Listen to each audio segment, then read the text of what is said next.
Las fuerzas de defensa de Israel ya operan en las afueras de la ciudad de Gaza. Aseguran que lo hacen para obligar al grupo islamista Hamas a entregar a los rehenes israelíes. Para la mayoría de los países de la ONU, sin embargo, corresponde a una escalada flagrante, por la que hoy pidió explicaciones al gobierno de Israel. Hoy hablaremos también de un encuentro especial en Washington para una posible salida política a este conflicto. Soy Jenny Pérez, aquí en Berlín para Deutsche Welle. Destacamos. El ejército israelí inicia maniobras terrestres en Gaza para, según dice, evitar la reorganización de los grupos armados. Hoy el secretario de Estado de los Estados Unidos, Marco Rubio, se reúne con su contraparte israelí. Trump busca que el conflicto se acabe antes de fin de año. El gobierno alemán da la luz verde al nuevo servicio militar. Aunque la convocatoria de jóvenes es voluntaria, en el futuro podría implicar el regreso del servicio militar obligatorio si no se alcanzan los objetivos de reclutamiento. Y desplegando la alfombra roja para las estrellas en el inicio de la nueva edición del Festival de Cine de Venecia, el veterano director alemán Werner Herzog fue homenajeado con un premio a su trayectoria. Se lo contamos.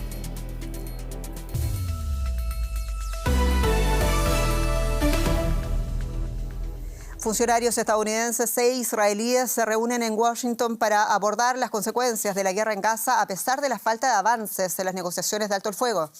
El secretario de Estado de los Estados Unidos, Marco Rubio, mantiene conversaciones con el ministro de Asuntos Exteriores israelí, Gideon Saar.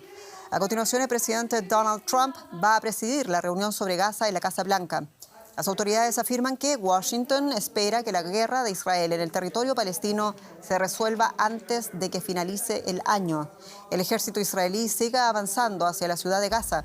Israel prevé que los combates continúen hasta bien entrado el año 2026. Y Naciones Unidas exige responsabilidad por el ataque israelí contra un hospital de Gaza que causó la muerte de 20 personas, entre ellas 5 periodistas. Israel afirma que los muertos son militantes de Hamas, grupo considerado terrorista por varios países occidentales, entre ellos Alemania. Hamas rechazó la versión de Israel.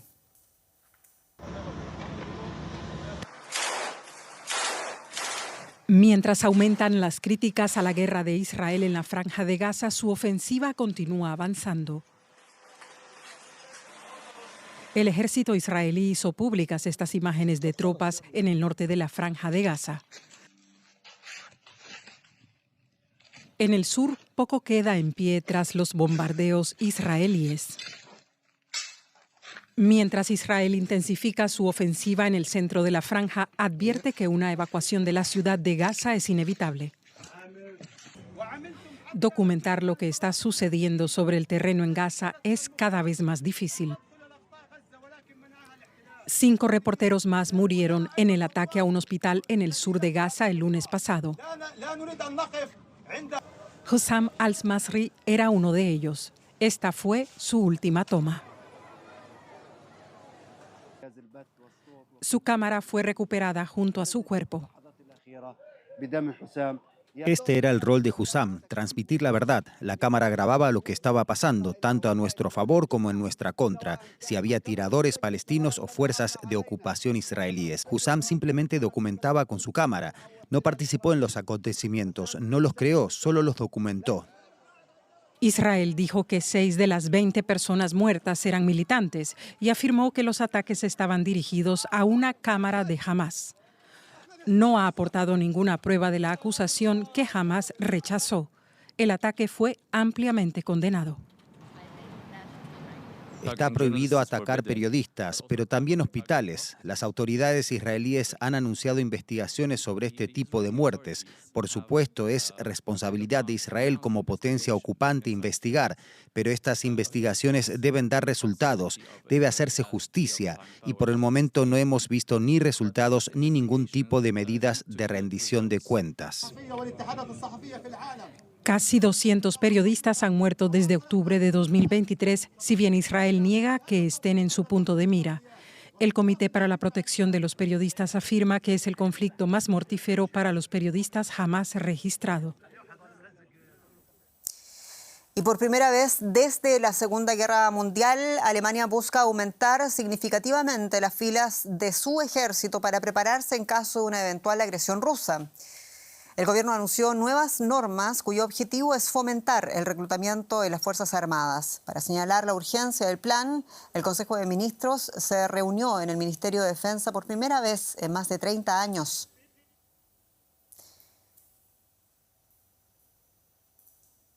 La OTAN estima que se necesitaría una fuerza de unos 260.000 soldados activos para resistir un ataque ruso y el número de tropas alemanas actuales está muy por debajo de esa cifra.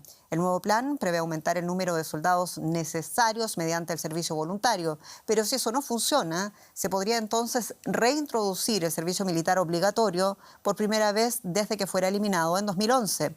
Bueno, ahora el país debate acerca de qué punto se debe obligar a los jóvenes a formar parte del ejército cuando Europa enfrenta tiempos de guerra. Vamos a escuchar. La principal novedad del plan consiste en la reactivación del registro obligatorio de todos los hombres en edad para ingresar al servicio militar. Inicialmente, aquellos que cumplan 18 años deberán rellenar un formulario en línea indicando si están interesados en alistarse en el ejército. Luego, el Bundeswehr podría invitarles a presentarse para recibir entrenamiento básico. El servicio militar obligatorio se suspendió en Alemania en 2011. Esto ha provocado una disminución del número de soldados que prestan servicio. Actualmente hay 183.000 soldados en el Bundeswehr. Dada la amenaza actual de Rusia y los planes de la OTAN para contrarrestarla, el ministro de Defensa Boris Pistorius tiene como objetivo aumentar esa cifra hasta al menos 260.000. A partir de 2027, todos los hombres de 18 años deberán someterse a una evaluación médica y física para comprobar su idoneidad para el servicio. En primera instancia, el gobierno pretende contar con aquellos jóvenes que se declaren voluntariamente dispuestos a alistarse. Si no se presentan suficientes jóvenes, el gobierno podría volver a hacer obligatorio el servicio militar. Y nuestra analista política, Úrsula Moreno, nos amplía la perspectiva desde nuestro estudio parlamentario aquí en Berlín. Úrsula, muchos saludos. Y en primer lugar, esta convocatoria, decíamos, es en principio voluntaria. ¿Va a lograr el gobierno convencer a suficientes jóvenes reclutas? Hola Jenny, pues está por verse. De lo que se trata es de hacer el servicio militar, el ejército más atractivo, y para ello pues han introducido una serie de incentivos y van a introducir más, como por ejemplo aumentar la remuneración o permitir a los soldados hacer una serie de formaciones durante la instrucción militar o sacarse el carnet de conducir, prestaciones médicas. Ahora bien, siguiendo el modelo sueco, porque así han conseguido en Suecia, por ejemplo, aumentar el número de reclutas. La diferencia es que en Alemania la afinidad con el ejército es mucho menor por razones históricas. En Suecia se considera casi un honor servir a la patria, estar en el ejército, no así en Alemania, así que habrá de verse en los próximos meses con ese escrito que van a hacer llegar a partir de 2026 a los jóvenes, que deberán cumplimentar, hacer una autoevaluación médica y decir si están dispuestos o no a una instrucción militar básica, y aquellos que digan que están dispuestos podrían engrosar esos 15.000 reclutas que quieren haber añadido a sus filas en 2026. Y ya lo escuchábamos, argumentan tanto Pistorius como el canciller esas necesidades geoestratégicas y las exigencias de la OTAN, claro. ¿Y qué ocurrirá, Úrsula, si no se presentan suficientes voluntarios, si no se logra ese umbral de reclutas que se ha propuesto el gobierno? ¿Pasaría entonces la convocatoria a ser obligatoria, no es así?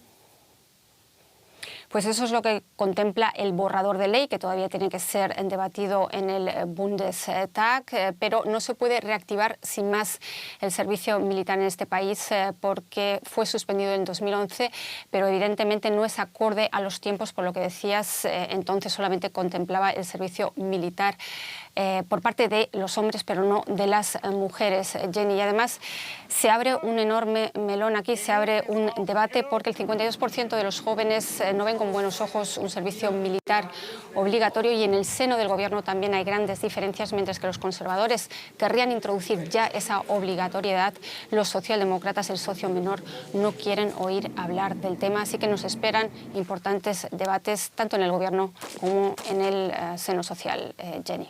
Muy interesante, Úrsula, muchas gracias. Y el ejército ruso ha llevado a cabo ataques aéreos nocturnos a gran escala en distintas zonas de Ucrania en las últimas horas. Las alarmas se activaron de este a oeste En la capital, en Kiev, se escuchaban detonaciones y según el alcalde de la ciudad, Vitaly Klitschko, se activó también la defensa antiaérea. También se reportaron explosiones en las ciudades de Sumy, en el norte, y en Gerson, además de Zaporilla, en el sur. Y también en territorio ruso se registraron ataques de Ucrania en la ciudad de Lipetsk. La antigua República Soviética de Moldavia celebra su Día de la Independencia y allí Emmanuel Macron, Friedrich Merz y Donald Tusk manifestaron en Chisinau su pleno apoyo a la presidenta moldava, Maya Sandu. Es que Sandu se enfrenta a las elecciones del próximo mes y ha convertido la adhesión a la Unión Europea en el eje central de su campaña. Las autoridades moldavas, que acusan al Kremlin de injerencia política y amenaza a la seguridad nacional, afrontarán a finales de septiembre unas cruciales elecciones legislativas en las que los prorrusos se han aliado para desbancar al gobierno europeísta. Dinamarca convocó el miércoles al encargado de negocios estadounidenses por supuestos intentos de injerencia de Washington en Groenlandia. Funcionarios de los Estados Unidos vinculados al presidente Trump han sido observados recientemente en Groenlandia intentando recabar información sobre conflictos entre la isla y su metrópoli, el Reino de Dinamarca. La primera ministra danesa, Mette Frederiksen, ha calificado esas actividades como inaceptables. Según una encuesta divulgada en enero, la gran mayoría de los 57.000 habitantes de la isla quiere la independencia de Dinamarca, pero bajo ningún motivo ser parte de los Estados Unidos. Muchos titulares también nos deja este día de economía y lo vamos a hacer con Rosa Casals, mi colega. Muy bienvenida. ¿Qué tal, Jenny? Hablamos de la empresa con mayor capitalización bursátil del mundo. El fabricante de chips estadounidense Nvidia bate récords. Aumentó su beneficio neto un 59% hasta los 26.400 millones de dólares en el último trimestre. Eso sin ventas del chip H20 diseñado exclusivamente para el mercado chino. Justamente las bolsas estaban atentas debido a las restricciones de Estados Unidos sobre las exportaciones a China. Nvidia divulgó los resultados de su segundo trimestre fiscal al cierre de Wall Street y reportó una facturación de 46.700 millones de dólares, un 56% más interanual, principalmente gracias a su segmento de centro de datos que incluye los chips clave para la inteligencia artificial. Vamos en busca de más datos. Nuestra compañera en Nueva York tiene más informaciones al respecto. Ana, los números son desde luego superlativos, pero la primera reacción de los inversionistas no ha sido positiva. ¿Por qué? No, en las operaciones del horario extendido en los mercados tras el cierre, las acciones de Nvidia llegaron a perder hasta un 3%, arrastrando incluso a otras empresas del sector. Y desde luego las cifras son extraordinarias, pero las expectativas casi lo son aún más. Máxime cuando estamos hablando de una compañía que hace 4 años era una fracción de lo que es hoy Intel y ahora es la mayor del mundo con una capitalización de 4 billones de dólares. Pero a los analistas no les ha convencido del todo unas ventas que, aunque han crecido un 56% con respecto al mismo periodo del año pasado, han dejado a los ingresos correspondientes por los centros de datos en la banda más baja de las expectativas, por más que haya un boom inversor. Otro elemento que tampoco ha gustado es que el crecimiento de las ventas está disminuyendo trimestre a trimestre. Al final, en los mercados todo es cuestión de expectativa. El tercer problema, lo has comentado tú, es China. No se cuentan las ventas del chip H20 hecho a China por las restricciones que impuso Donald Trump en abril a esta empresa y que han sido levantadas solamente reciente y parcialmente por el gobierno. Ana, y a todo esto, una de las informaciones más esperadas de Nvidia eran las previsiones de la propia empresa para el trimestre actual, en el que empieza a haber dudas sobre la sobrevaloración de la IA. ¿Cómo ve el líder de los chips el corto plazo? Sí, Nvidia espera unas ventas que ronden los 54.000 millones de dólares en el actual trimestre y esta previsión vuelve a excluir las ventas a China pese al acuerdo de compartir el 15% de las ventas desde este país con el gobierno de Estados Unidos a cambio de las licencias para las ventas. La cifra es muy elevada, pero para esta empresa tan singular por su papel crítico en el desarrollo de la inteligencia artificial, queda de nuevo por debajo de las previsiones más optimistas a las que tiene acostumbrados a los mercados e inversores. Reducir el optimismo en el corazón de la IA no es algo que se dijera muy bien en este momento en el que hay una inversión astronómica. Solamente en Estados Unidos podría superar los 375.000 millones en lo que va de año.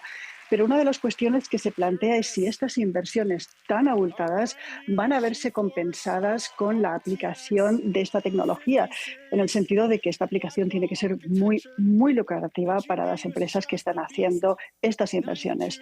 Y sobre eso ahora mismo empieza a haber dudas incluso dentro de las empresas de inteligencia artificial. Ana, muchísimas gracias como siempre por el análisis desde Nueva York. Gracias. Bueno, y los mercados globales estaban atentos a la presentación de resultados de Nvidia. El incremento del beneficio en el segundo trimestre confirma el avance de los proyectos de inteligencia artificial en Estados Unidos, pero también en China. Conducción autónoma, ChatGPT o la inteligencia artificial. Nada de esto funcionaría sin microchips como los que produce Nvidia. La explosión de la inteligencia artificial ha transformado al fabricante estadounidense en la empresa más valiosa del mundo. Jensen Huang, su CEO, es una especie de popstar. Y la política también se ha involucrado. Los microchips de gráfica e inteligencia artificial de Nvidia se consideran ahora un recurso estratégico. Y el creciente interés de China por los microchips ha despertado la atención de Estados Unidos. Y China también es clave para Nvidia. Como saben, China es el segundo mercado tecnológico del mundo y está creciendo muy rápidamente. Por eso es un mercado tan importante. Hay una gran dinámica y un consumidor innovador. Si quieres ser un buen proveedor, una buena empresa, necesitas consumidores excelentes, así como excelentes productos. Y como China es tan importante, el consorcio ha anunciado un inusual acuerdo. Nvidia pagará el equivalente al 15% de su facturación en China al Tesoro de Estados Unidos, a cambio de recibir el permiso de exportación a China. Una medida criticada tanto por los políticos de todos los partidos como por los mercados de valores. Escuchamos muchas críticas populares sobre los métodos del gobierno chino, porque este se involucra directamente en el negocio de sus principales compañías. Así que cuando es el gobierno estadounidense el que toma acciones en Intel o exige el 15% de los beneficios de Nvidia o AMD, es una situación similar y preocupante a largo plazo. El año pasado, China representó el 13% de la facturación global de Nvidia. En el futuro, dependerá de cómo se resuelva la batalla comercial entre Washington y Pekín. Y si las dos principales economías del mundo siguen imponiendo aranceles y restricciones al comercio de microchips.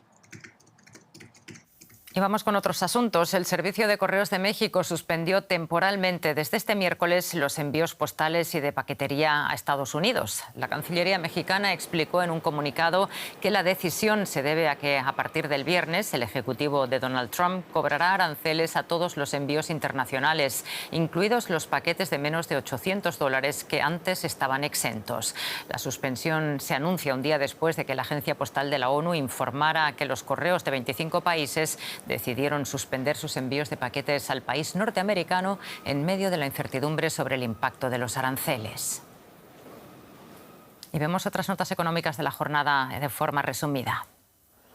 En México también turbulencia en los mercados luego de la publicación este miércoles de un inesperado déficit de la balanza comercial. Tras haberse registrado un superávit de más de $500 millones en junio, se reportó en julio un déficit comercial de 17 millones, impulsado por la debilidad de los sectores automotriz y petrolero, claves para la economía mexicana.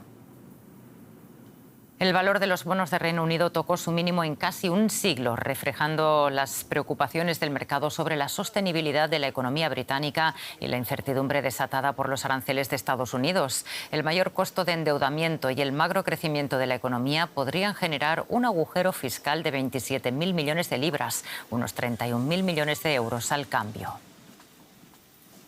Varios bancos alemanes se vieron obligados a bloquear pagos realizados a través de la plataforma estadounidense PayPal por un monto de hasta 10.000 millones de euros, según publica el periódico Süddeutsche Zeitung. Los bancos habían detectado pagos que parecían sospechosos o fraudulentos. Un portavoz de PayPal reconoció que la plataforma había sufrido una interrupción temporal del servicio. Y hasta aquí de momento la economía, Jenny. Vamos, Rosa, con imágenes que han dado la vuelta al mundo, lo que sucedió este día en Argentina, donde el presidente del país, Javier Milei, fue evacuado este miércoles durante un acto electoral en Lomas de Zamora, en la provincia de Buenos Aires, tras incidentes con manifestantes opositores que arrojaron objetos a la camioneta en la que viajaban. Tras el incidente, la custodia retiró a Milei y a su hermana, mientras el candidato de su partido, José Luis Espert, escapó en moto. Medios argentinos, citando a fuentes de la Casa Rosada, reportan que el presidente se encuentra en perfecto estado y que su partido no hará cambios en sus planes de campaña electoral. El suceso ocurre a 2 meses, recordemos, de las elecciones legislativas en las que el presidente ultraliberal pondrá a prueba su popularidad. Además, se da en pleno escándalo por sospechas de sobornos en la compra estatal de medicamentos que involucrarían, entre otros, a su hermana Karina Milei, que ocupa el cargo de secretaria general de la presidencia. Y en Colombia, un operativo especial de las autoridades sigue la pista de 34 militares retenidos en una región amazónica del sureste del país, plagada de narcocultivos, donde opera la mayor disidencia de la extinta guerrilla de la FARC. Las retenciones de militares y policías son frecuentes en Colombia y suelen llevarse a cabo por campesinos obligados o manipulados por los grupos armados que ejercen el control en esa zona. Habló el ministro de Defensa colombiano Pedro Sánchez al respecto, quiero decir, y entre otras cosas pidió la liberación de los soldados. Escuchemos. Este es un mensaje para quienes tienen a nuestros soldados secuestrados. No pueden continuar cometiendo este grave y aberrante delito, secuestrando a nuestros militares en el área rural del Retorno Guaviare, haciéndolo unas personas de civil que dicen que están haciendo un cerco humanitario o dándole nombres a lo que no corresponde. Esto es un secuestro y es extorsivo. Ya hemos movilizado gran parte de las fuerzas especiales y movilizaremos, si es del caso, también unidades del UNDEMO. Las fuerzas convencionales que sean necesarias las movilizaremos para liberar a nuestros secuestrados. Y a todo esto, en Colombia, el adolescente que atentó contra el senador y precandidato presidencial colombiano Miguel Uribe Turbay fue condenado este miércoles a 7 años de privación de libertad. El sicario, un joven de 15 años, cuyo nombre se mantiene en el anonimato por su condición de menor de edad, fue capturado el pasado 7 de junio en Bogotá, minutos después del atentado contra el senador del partido opositor de derecha, Centro Democrático. La medida se cumplirá en un centro juvenil especializado bajo programas de resocialización. Y más noticias internacionales en el siguiente resumen. En Estados Unidos, 2 niños fueron asesinados en una escuela católica de Minneapolis. Otras 19 personas, la mayoría niños, resultaron heridas. 2 de ellos se encuentran en estado grave. El atacante, un joven de 23 años que compró las armas legalmente, se habría quitado la vida. Al parecer, era un exalumno de la escuela. El gobierno de Perú ordenó este miércoles que el expresidente Martín Vizcarra regrese a la prisión de Barbadillo destinada a exmandatarios tras revertir su traslado a una cárcel común. Vizcarra comparte ahora reclusión con los expresidentes Alejandro Toledo, Ollanta Humala y Pedro Castillo. La fiscalía lo acusa de haber recibido más de $600.000 en coimas, aunque él sostiene su inocencia. En Bolivia, el exgobernador opositor Luis Fernando Camacho fue absuelto de la detención preventiva que cumplía desde hace 3 años por haber impulsado un paro de 36 días en Santa Cruz, la región más poblada del país, en rechazo al aplazamiento del Censo de Población y Vivienda en 2022. Para muchos en Bolivia, este fallo judicial es consecuencia de la transición política que atraviesa el país. Y finalizamos con lo que habíamos anunciado, esa edición número 82 del Festival Internacional del Cine de Venecia, que comienza hoy. Bueno, 21 películas internacionales competirán por el León de Oro. Y las películas abarcan desde thrillers y comedias de misterio hasta documentales, cine de autor y cine experimental que se proyectan fuera de la contienda. Esta inauguración ha sido una ocasión también muy especial para el director alemán, para Werner Herzog, quien fue galardonado con el León de Oro este día por su trayectoria. Vamos a dar a continuación un vistazo a algunas de las películas que se perfilan como las favoritas.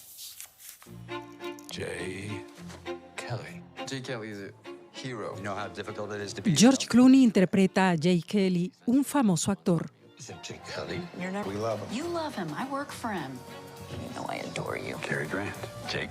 La película es un viaje por Europa que para Jay Kelly se convierte en un viaje hacia sí mismo.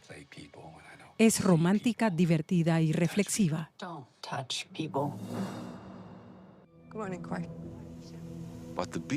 Emma Stone, actriz ganadora de 2 Óscares, mantiene su colaboración con el director Yorgos Lanthimos en Bugonia sobre 2 conspiranoicos que creen que el personaje que encarna Stone, una mujer de negocios, es una peligrosa extraterrestre. El director surcoreano Park Chan-wook presenta una ácida crítica social teñida de humor negro en su película sobre un hombre desempleado desesperado que llega a extremos insospechados para eliminar a otros candidatos a un puesto de trabajo. Julia Roberts protagoniza Casa de Brujas. Interpreta a una profesora universitaria enfrentada a un dilema cuando un compañero de trabajo es acusado por una alumna de abuso sexual.